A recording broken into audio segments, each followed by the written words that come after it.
जय हिंद दोस्तों। बिंदास लर्निंग इंस्टीट्यूट में आपका स्वागत है, जहां हमारा एक ही लक्ष्य है, सफलता आपकी और जीत हमारी।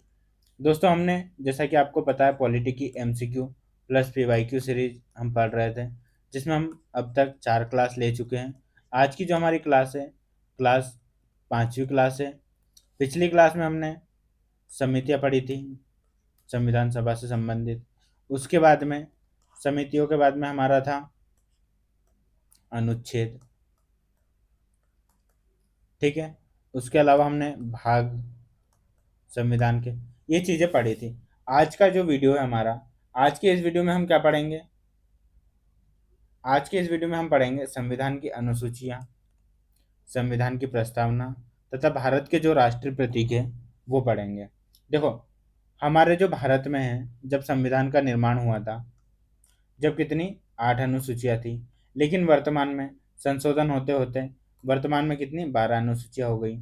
उसके बाद में अगर हम संविधान की प्रस्तावना की बात करें, तो हमारी संविधान की प्रस्तावना हम भारत के लोग से स्टार्ट होती है और अंगीकृत अधिनियमित तथा आत्मर्पित करते हैं पे समाप्त होती है। इस बीच क्या क्या है वो देख लेते हैं हम। देखो, प्रस्तावना में क्या, भारत को एक संपूर्ण प्रभुत्व संपन्न समाजवादी पंथ निरपेक्ष लोकतांत्रिक गणराज्य बनाने के लिए तथा उसके जो समस्त नागरिकों को कौन कौन सी सामाजिक आर्थिक राजनीतिक न्याय, देखो कितने प्रकार के न्याय हो गए, 3 प्रकार के न्याय हो गए, तथा विचार, अभिव्यक्ति, विश्वास, धर्म और उपासना की स्वतंत्रता। अर्थात हमारी कितनी स्वतंत्रता हो गई? 5 स्वतंत्रताएं हो गई। कितनी स्वतंत्रता हो गई? हमारी 5 स्वतंत्रता हो गई। उसके बाद में प्रतिष्ठा और अवसर की समता, मतलब इन दोनों की समता प्राप्त कराने के लिए, मतलब दिलाने के लिए, तथा और इन सब में क्या, व्यक्ति की गरिमा तथा राष्ट्र की एकता और अखंडता को सुनिश्चित करने वाली बंधुत्व का बढ़ाने के लिए हम क्या होंगे? दृढ़ संकल्प, मतलब एक साथ होकर या फिर दृढ़ संकल्प होकर अपनी इस संविधान सभा में आज तारीख, कितनी तारीख, 26 नवंबर 1949 ईस्वी को एतत् द्वारा, किसको को एतत् द्वारा, इस बीच में जो हमारी तिथि थी वो कौन सी तिथि थी? वो जो हमारी तिथि थी, मिति,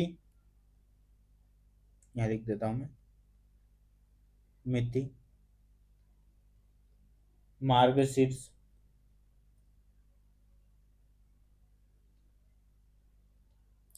शुक्ल सप्तमी, मतलब शुक्ल पक्ष की सप्तमी के दिन।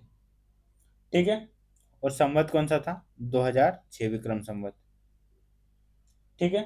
6 विक्रमी को एतद द्वारा इस संविधान को हम अंगीकृत अधिनियमित तथा आत्मर्पित करते हैं। ठीक है। इसके बाद में हम सभी को बताया कि राष्ट्रीय ध्वज क्या, हमारा तिरंगा है। राष्ट्रीय चिन्ह अशोक स्तंभ है। राष्ट्रीय पशु हमारा क्या है? बाघ है। राष्ट्रीय पक्षी हमारा क्या है? मोर है। राष्ट्रीय फूल हमारा क्या है? तो कमल है। राष्ट्रीय वृक्ष क्या है हमारा? तो राष्ट्रीय वृक्ष जो हमारा बरगद है। राष्ट्रीय फल आम है। राष्ट्रीय नदी गंगा। राष्ट्रीय खेल हॉकी। देखो, आधिकारिक तौर पर अभी तक कोई भी हमारा राष्ट्रीय खेल नहीं है। ठीक है। राष्ट्रीय गान हमारा जनगण मन। राष्ट्रीय गीत वंदे मातरम। राष्ट्रीय पंचांग कौन सा? शक संवत जिसे हम बोलते हैं। और हमारा जो संविधान लागू हुआ है वो कब हुआ? 26 जनवरी 1950 को। देखो, आज की जो चीजें हमारी सारी बेसिक चीजें हैं, तो आज इतना ज़्यादा समय लगेगा नहीं। तो हम डायरेक्ट आते हैं हमारे क्वेश्चन पे। हमारा पहला क्वेश्चन है अनुसूचियों से। ठीक है। काहे से संबंधित है हमारा पहला क्वेश्चन? अनुसूचियों से संबंधित है। अनुसूचियों में क्या है क्वेश्चन? भारत का संविधान मूल रूप से कितनी अनुसूचियां थी? जब भारत का संविधान बना था तो उसमें मूल रूप से कितनी अनुसूचियां थी? जैसा कि मैंने अभी आपको बताया था, 6 थी, 8 थी, 10 थी या 12 थी। तो 12 जो सूची है वो हमारी किस में है? वर्तमान में अब हमारी 12 अनुसूचियां हैं। ये क्या हो गई? वर्तमान की सूची, अनुसूची है, मतलब 10वीं अनुसूची हमारी क्या बताती है? दल बदल के बारे में बताती है। ठीक है। और जो जब हमारा संविधान बना था, संविधान के समय हमारी कितनी 8 अनुसूची थी। ठीक है। और अनुसूची जो 6 है, अनुसूची 6 हमें क्या बताती है, जैसे असम, मेघालय, त्रिपुरा और मिजोरम, ये जो 4 राज्य हैं, इनके जनजातीय क्षेत्र के प्रशासन के बारे में बताती है। ठीक है, जनजातीय क्षेत्र के प्रशासन के बारे में बताती है। ठीक है, देखो हम इसकी भी एक क्लास अलग से ले लेंगे अनुसूचियों को याद करने के लिए, जिसमें कि ट्रिक के माध्यम से और कहानी के माध्यम से आपको अनुसूचियाँ याद करा दी जाएगी। इस वीडियो में भी मैं आपको याद करवाऊंगा। ठीक है, जैसे देखो इसमें हमने कौन सी अनुसूची देख ली, अब मूल तो 8 अनुसूची थी और वर्तमान में 12 है। छठी अनुसूची असम, मेघालय, त्रिपुरा, मिजोरम जनजातीय क्षेत्र के प्रशासन से संबंधित है। उसके बाद में अगर हम देखें तो 10वीं अनुसूची दल बदल से संबंधित है, जो कि 52वें संविधान संशोधन के द्वारा जोड़ी गई थी हमारे संविधान में। ठीक है, अब हम आते हैं हमारे नेक्स्ट क्वेश्चन पे। ठीक है, देखो निम्नलिखित में से कौन सा युग्म सही सुमेलित है। ठीक है, पहले तो हम सारी अनुसूचियां देख लेते हैं तो आपको कंफ्यूजन दूर हो जाएगा। पहली अनुसूची में हमारा क्या है, दो चीजें, मतलब इसमें हम सीधे याद कर सकते हैं, राज्य और संघ क्षेत्र। ठीक है, दूसरी अनुसूची वेतन से संबंधित है। तीसरी अनुसूची शपथ से संबंधित है। चौथी जो हमारी अनुसूची है, चौथी अनुसूची में देखो 4 है, तो 4 में स्थानों का आवंटन। मैं एक बार लिख रहा हूँ, बाकी आपको समझाता हूँ अभी। आवंटन। पांचवी हमारी अनुसूची में क्या है, अनुसूचित क्षेत्र एवं अनुसूचित जनजाति क्षेत्रों का प्रशासन। ठीक है, SC ST अनुसूचित क्षेत्र है तथा अनुसूचित जनजाति प्रशासन तथा नियंत्रण से जुड़े प्रावधान। प्रशासन प्लस नियंत्रण से जुड़े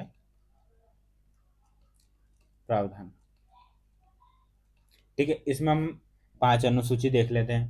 देखो एक कैसे याद करेंगे, जो हमारा भारत है, भारत क्या एक ही संघ है। ठीक है, और संघ में ही राज्य, तो एक संघ एक राज्य, तो एक, अब पहली अनुसूची में हम क्या होगा हमारा संघ और राज्य। ठीक है, अब संघ और राज्य में क्या, इसे चलाने के लिए हम किसी न किसी को नियुक्त करेंगे।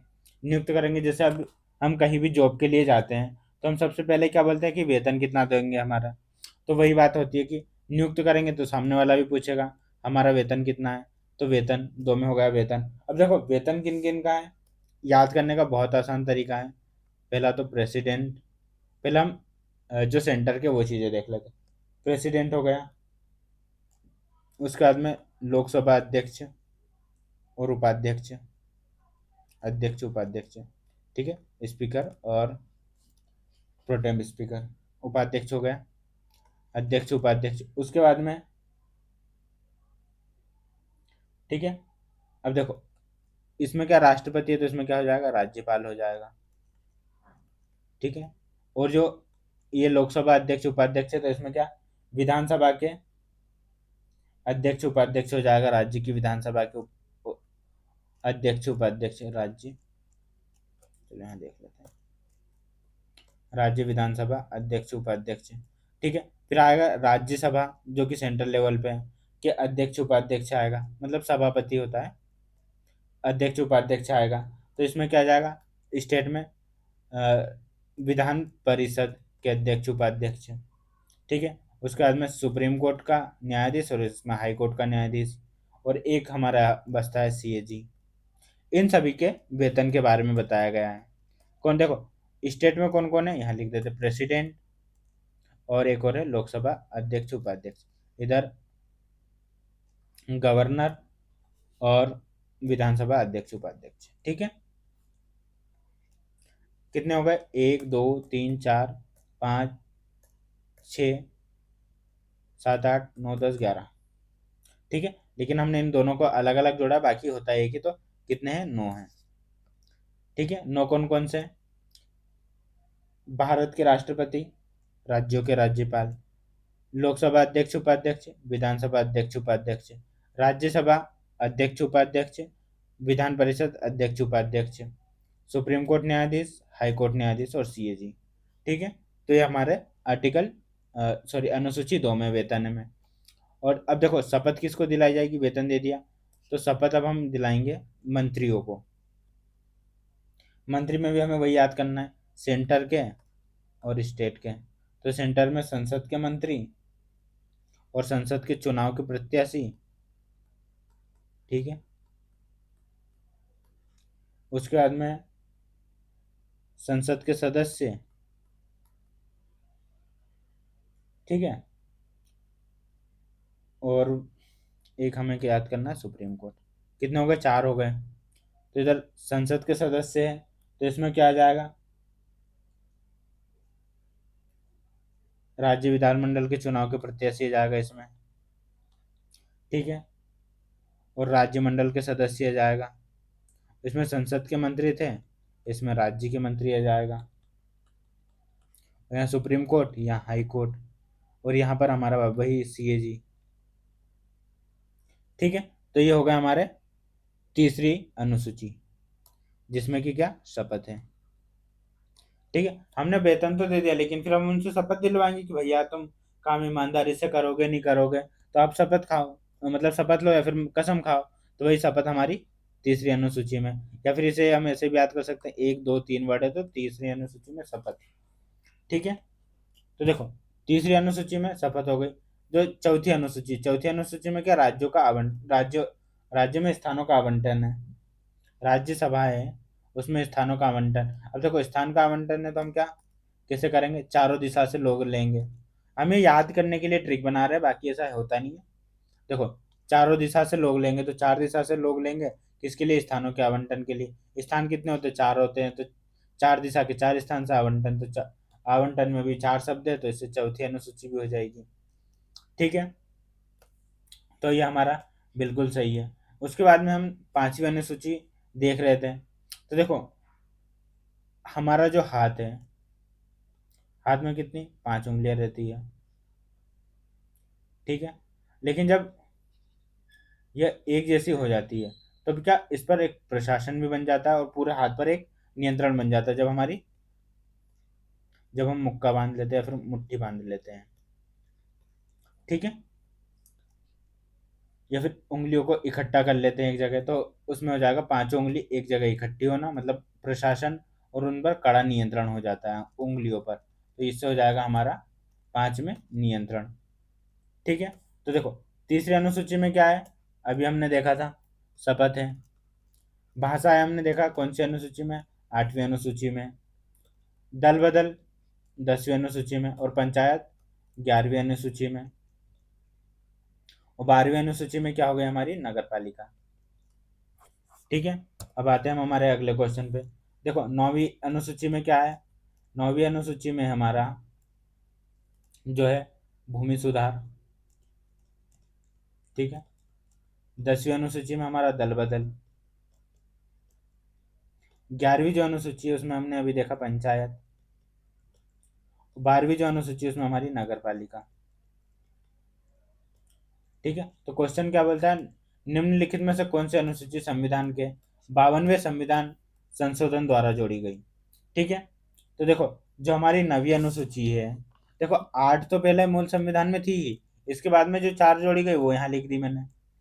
तो ये मैंने इसलिए पहले लिखा ताकि आप याद कर सके इसको। देखो भूमि सुधार, अब जैसे टेक्नोलॉजी बढ़ रही है तो मजदूर, पहले मजदूर करते थे भूमि में सुधार, तो अब भूमि सुधार करने के लिए मजदूर की जरूरत है क्या, तो हम क्या बोलेंगे, नो। ये मतलब नो मतलब नहीं है, तो 9वीं अनुसूची। ठीक है, दल बदल, द से दल और द से दल बदल हो गए, 10 से 10 और 10 से दल बदल। और 10वीं कक्षा में जाने के बाद हम अपना दल बदल लेते हैं, 10वीं कक्षा पास होने के बाद सभी अपना अपना दल बदल लेते हैं, तो उसमें भी हो जाएगा दल बदल। ठीक है, 11वीं में पंचायत, मतलब 11वीं को हम ऐसा लिख लेते हैं एक एक। ठीक है, तो देखो एक पंचायत, जो गांव होता है गांव में पंचायत होती है, पंचायत के अलावा क्या होती है, ग्राम सभा होती है, ग्राम सभा और एक ग्राम पंचायत।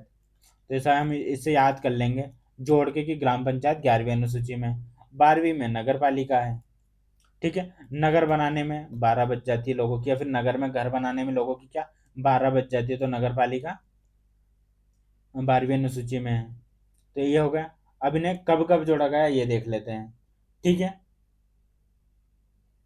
तो जो नवी अनुसूची है उसको कौन से पहले संविधान संशोधन द्वारा जोड़ा गया। ठीक है, कब हुआ था पहला संविधान संशोधन? 1951 में। जो दल बदल है उसे 52वीं, जो 52वां संविधान संशोधन 1985 के द्वारा जोड़ा गया। उसके बाद में जो 11वीं अनुसूची सभी को बता, 73वां संविधान संशोधन और 74वां संविधान संशोधन के द्वारा 12वीं अनुसूची जोड़ी।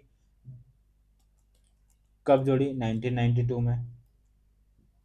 ठीक है, आते हैं हम अपने अगले प्रश्न पर। 73वां संविधान संशोधन का सही संबंध कौन सा है? तो 73 में नगर पालिका है क्या? नहीं, है तो 74 में है। पंचायत 73 में है। दल बदल 10वीं अनुसूची में है। भाषा 8वीं अनुसूची में है। ये तो पहले की है तो हमें समझ आएगा, मतलब हम ऐसे ही स्किप कर सकते हैं इन चीज़ों को। भाषा अभी देखा हम। राज्यसभा इम्पोर्टेंट नहीं है। देखो, जो पंचायत है वो 73वें संविधान संशोधन से, नगर पालिका है 74वें संविधान संशोधन से। 11वीं अनुसूची में कितने विषय हैं? ठीक है, देखो 11वीं अनुसूची में पहले तो क्या हम देखा था, अभी पंचायत है। ठीक है, कब हुई थी? 73वां संविधान संशोधन के द्वारा 1992 में। इसमें जो विषय की संख्या है वो 29 है। ठीक है, कितनी है? 29 है। अब हम इसे, जो 29 है उसे कैसे याद करेंगे? एक 11वीं अनुसूची, तो 11वीं अनुसूची में क्या है? पंचायत भी है और ग्राम सभा भी है। जैसा अभी हमने याद करा था, बाकी ऐसा है नहीं। 11वीं अनुसूची में सिर्फ पंचायत ही है, तो पंचायत भी और ग्राम सभा भी है, मतलब दोनों है। तो दोनों से है तो मतलब 29, 29 हो जाएगा। देखो, ये चीज़ें मैंने याद करने के लिए ट्रिक बनाई थी, वैसे ही मैं आपको बता रहा हूँ ताकि चीज़ें आसान लगे। ठीक है, तो दोनों है किसमें? 11वीं अनुसूची में। ठीक है, उसके बाद में हम देखते हैं अगला क्वेश्चन।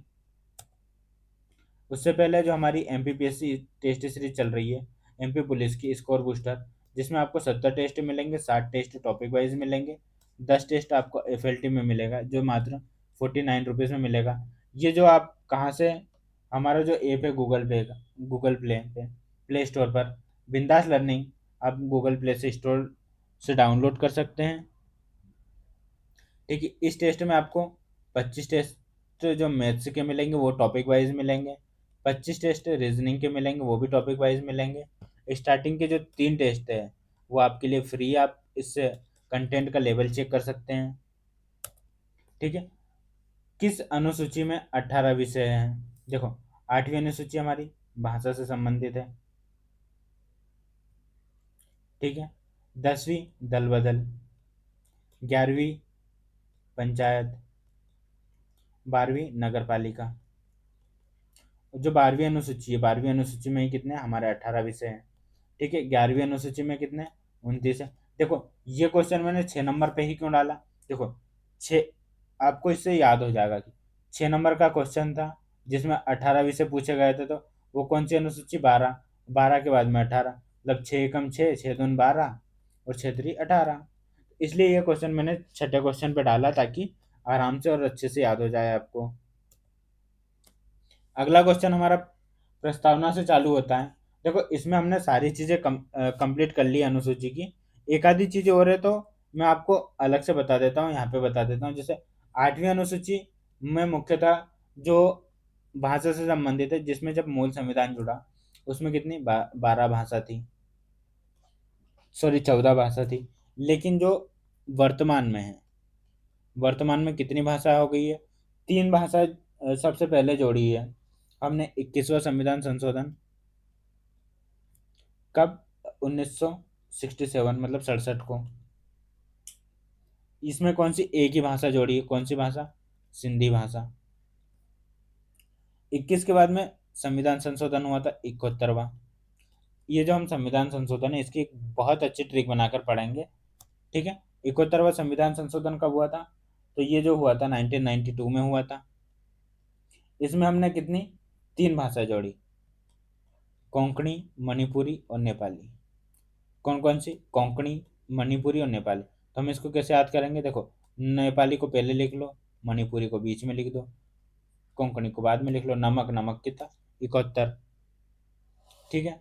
इसके बाद में जो 4 भाषाएं हैं, कौन सी?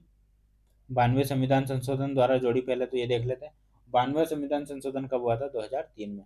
अब कौन कौन सी हो गई? बोडो, डोंगरी, मैथिली और संथाली।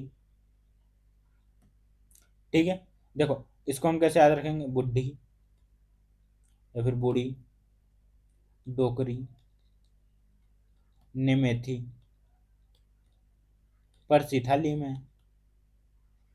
ठीक है। ये हम सिर्फ ट्रिक बनाकर याद कर रहे हैं, बाकी ऐसा कुछ है नहीं किसी की भावनाओं को ठेस पहुंचाना हमारा उद्देश्य है नहीं, हम सिर्फ याद करने के लिए कर रहे हैं। अब आते हैं हम प्रस्तावना पे। तो पहला क्वेश्चन है हमारा, प्रस्तावना के अनुसार भारत की संप्रभुता का अंतिम स्रोत क्या है? तो भारत की जो संप्रभुता है उसका अंतिम स्रोत क्या है? देखो, संसद 79 में है, राष्ट्रपति हमारा आर्टिकल 52 से चालू है, सर्वोच्च न्यायालय हमारा 143 में है, ओ सॉरी 124 में है। अब मुझे कमेंट में बताइए 143 में क्या है? जनता के द्वारा जो भारत की संप्रभुता, अ, इसका अंतिम स्रोत है प्रस्तावना में। कौन है? जनता है। देखो, इसमें क्वेश्चन ऐसे ही बनते हैं सिंपल वाले, इसलिए मैंने इसमें सिंपल क्वेश्चन रखे हैं। अगला क्वेश्चन है, निम्न में से किस आदर्श का उल्लेख नहीं है? कहाँ? प्रस्तावना में। देखो, न्याय का भी हमने देखा था, न्याय है, स्वतंत्रता भी है। न्याय कितने प्रकार के? 3 देखे थे, सामाजिक, आर्थिक, राजनीतिक। स्वतंत्रता कितनी देखी थी हमने? 5 देखी थी, विचार, अभिव्यक्ति, विश्वास, धर्म और उपासना की स्वतंत्रता। समानता भी देखी थी हमने, जो कि 2 समानता थी। कौन कौन सी? प्रतिष्ठा और अवसर की, प्रतिष्ठा प्लस अवसर की। लेकिन वयस्क मताधिकार हमारे संविधान में नहीं है। ठीक है। अगला, प्रस्तावना में न्याय कितने प्रकार का उल्लेख है? कितने प्रकार के न्यायों का उल्लेख है? तो अभी हमने देखा 3 प्रकार के न्यायों का उल्लेख है, 2 समानता है और 5 हमारी स्वतंत्रता है। स्वतंत्रता के अंतर्गत कौन सा विषय शामिल नहीं है? देखो, हमने कौन कौन सी 5 स्वतंत्रता देखी थी? विचार, अभिव्यक्ति, विश्वास, धर्म और उपासना। लेकिन जो संपत्ति है वो स्वतंत्रता में शामिल नहीं है। देखो, ये चीजें ऐसे ही याद होगी, इसमें ट्रिक बनाने की कोई जरूरत है भी नहीं है, नॉर्मल बेसिक चीजें हैं। अभी हम प्रस्तावना जरूर याद कर लेंगे। देखो, हमारी एमबीपीएससी प्रीलिम्स की टेस्ट सीरीज चल रही है, जिसमें आपको टोटल 55 टेस्ट मिलेंगे। 30 टेस्ट आपको टॉपिक वाइज मिलेंगे, जिसमें जैसे हमने क्या करा है कि एक यूनिट से हमने 4 टेस्ट बनाए हैं, 3 टेस्ट टॉपिक वाइज करें और एक पूरा संपूर्ण एफएलटी कर दिए, जिससे आपका जो रिवीजन है वो क्या मजबूत हो जाएगा। और इसकी प्राइस भी हमने बहुत कम रखी है, 39 रुपीज़ मात्र। इसमें जो विशेषताओं में पूरा जो सिलेबस है उसको कवर किया जाएगा, और जो है एमपीपीएससी के प्रीलिम्स का जो पैटर्न है उस पर आधारित रहेगी। ठीक है। इसकी लिंक, इसे भी आप ऐप से परचेज कर सकते हैं, 3 टेस्ट इसके भी फ्री है। इसकी लिंक मैं आपको डिस्क्रिप्शन में दे दूंगा, जहाँ से आप ऐप डाउनलोड कर सकते हैं। अगला क्वेश्चन है हमारा, समाजवादी, पंथ निरपेक्ष और अखंडता शब्द प्रस्तावना में किस संशोधन के द्वारा जोड़ा गया? ठीक है। 24वां संविधान संशोधन, 42वां संविधान संशोधन, 44वां संविधान संशोधन या फिर 52वां संविधान संशोधन। तो किस संशोधन के द्वारा जोड़ा गया? देखो, इसे जोड़ा गया हमारा कौन सा? 42वें संविधान संशोधन के द्वारा। ठीक है। 42वें संविधान संशोधन के द्वारा बहुत, जो हमारा संविधान है उसमें बहुत सी चीज़ों में परिवर्तन किया गया, इसलिए जो 42वां संविधान संशोधन है इसे क्या मिनी संविधान की संज्ञा भी दी जाती है। ये चीज़ें आपको याद रखना है। ठीक है। जो 24वां संविधान संशोधन है इसमें क्या है? इसमें शक्ति से महत्वपूर्ण बदलाव किया गया है। संविधान संशोधन की जो शक्ति है उसमें महत्वपूर्ण बदलाव है। ठीक है। 44वें जो संविधान संशोधन है इसमें भी बहुत महत्वपूर्ण चीज़ें की गई। कुछ चीज़ें तो जो 42वें संविधान संशोधन है उसको जो गलती हो गई थी उसको इसमें सुधार किया गया 44वें में।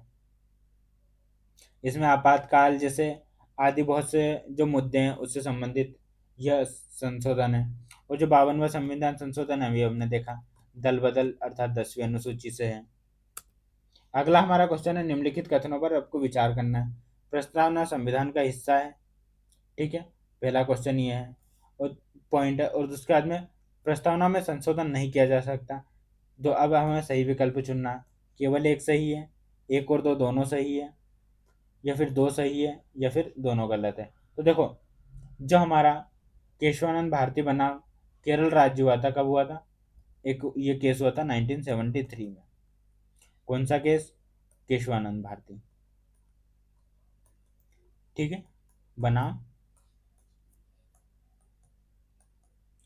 केरल राज्य। कब 73 में हुआ था? इसमें कहा गया था कि प्रस्तावना क्या संविधान का हिस्सा, अर्थात हमारा पहला तो सही है। लेकिन प्रस्तावना में संशोधन नहीं किया जा सकता, ये गलत है। प्रस्तावना में संशोधन तो किया जा सकता है, लेकिन क्या बात है, उससे उसका मूल ढांचा में परिवर्तन नहीं आना चाहिए। ठीक है, मूल ढांचा क्या होता है मैंने कल की क्लास में आपको बताया था, परिवर्तन नहीं आना चाहिए। ठीक है, अगला हमारा क्वेश्चन है प्रस्तावना में गणराज्य जो शब्द है उसका अर्थ क्या है? राज्य की का प्रमुख वंशानुगत होता है, राज्य का प्रमुख निर्वाचित होता है, प्रधानमंत्री सर्वोच्च होता है, न्यायपालिका सर्वोच्च होती है। तो देखो, राज्य का प्रमुख वंशानुगत नहीं होता है, हमने देखा, ये सभी को पता है। यहाँ राज्य से मतलब जो हमारा भारत है या फिर सेंटर है उससे बात हो रही है। ठीक है, तो राज्य का प्रमुख निर्वाचित होता है, तो ये बिल्कुल सही है। प्रधानमंत्री सर्वोच्च होता है, प्रधानमंत्री सर्वोच्च तो होता है लेकिन क्या वो भारत का प्रमुख नहीं होता है। ठीक है, राज्य जो है मात्र जो है सरकार का प्रमुख होता है। कौन? प्रधानमंत्री।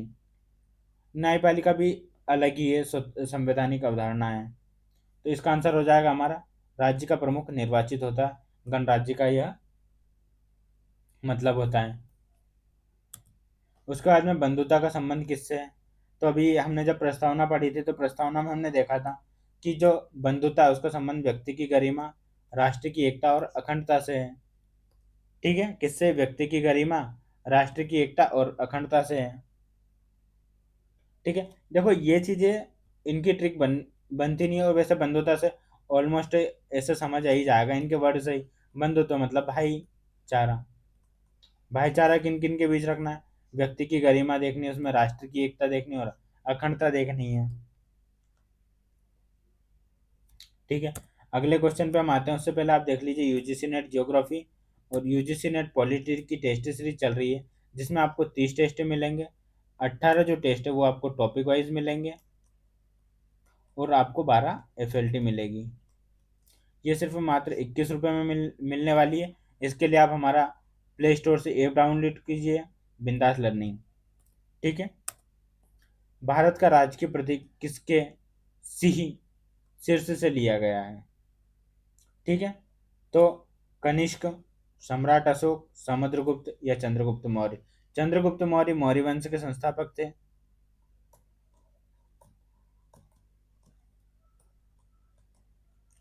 ठीक है, समुद्रगुप्त को नेपोलियन क्या कहा जाता था भारत का?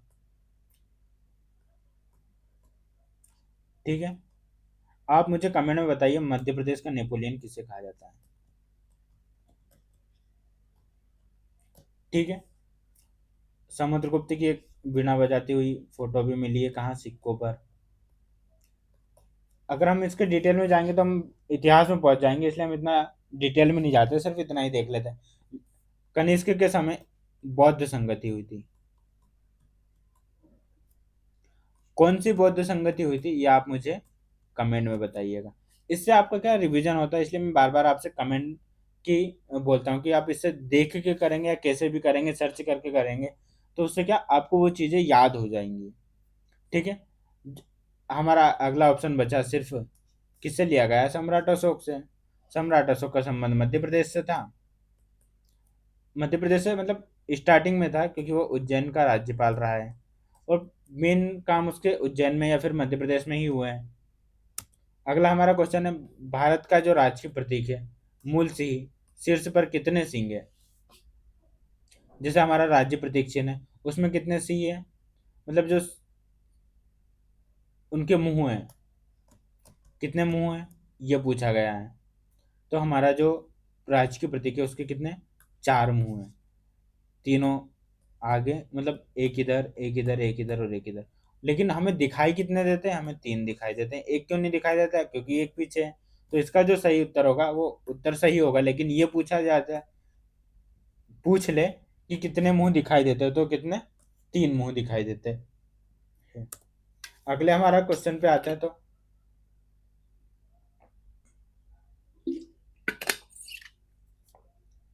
अगला हमारा क्वेश्चन है, राज की प्रतीक के नीचे जो सत्यमेव जयते लिखा है वो किस लिपि में लिखा है? किस लिपि में लिखा है? देखो, ब्राह्मी लिपि में अधिकांश अशोक के अभिलेख लिखे गए हैं, लेकिन जो है सत्यमेव जयते वो देवनागरी लिपि में लिखा गया है। ठीक है।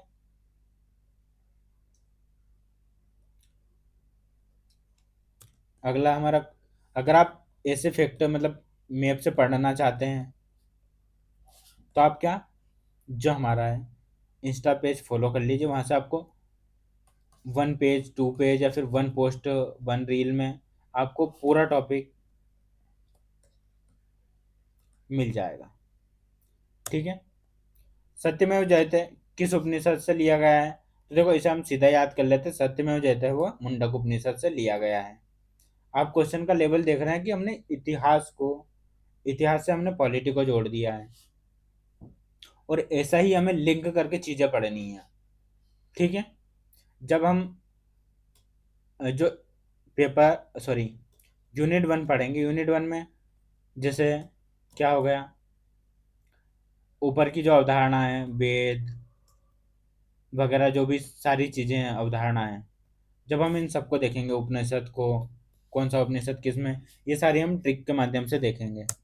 अगला हमारा क्वेश्चन है, भारत के राज के प्रतीक के नीचे बने चक्र के दोनों ओर कौन सा पशु दिखाई देता है? तो कौन सा पशु दिखाई देता है? घोड़ा और बैल दिखाई देता है। जो सिंह है,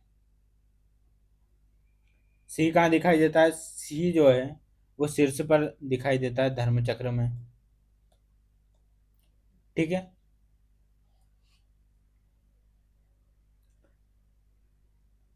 सिंह कहाँ शीर्ष पर दिखाई देता है। और हाथी का मूलाधार, ये भी एक पशु की आकृति में, लेकिन सबसे बीच में कौन दिखाई देता है, नीचे बने चक्र में कौन दिखाई देता है? घोड़ा और बैल दिखाई देता है। और देखो, ये ऐसा टॉपिक है, इसमें ज़्यादा ट्रिक बन नहीं सकती है, इसलिए बनाई नहीं है। भारत का राष्ट्रीय पशु कौन है? सभी को पता है, रॉयल बंगाल टाइगर है। एशियाई शेर गुजरात गिर राष्ट्रीय उद्यान से संबंधित है। ठीक है। मध्य प्रदेश तेंदुआ राज्य भी घोषित हो गया है। ठीक है। हाथी का आप मुझे बताइए कि इसका जो पहला या संरक्षण वाला कौन सा राष्ट्रीय उद्यान है? भारत का राष्ट्रीय पक्षी कौन है? सभी को पता है, मोर है। ठीक है।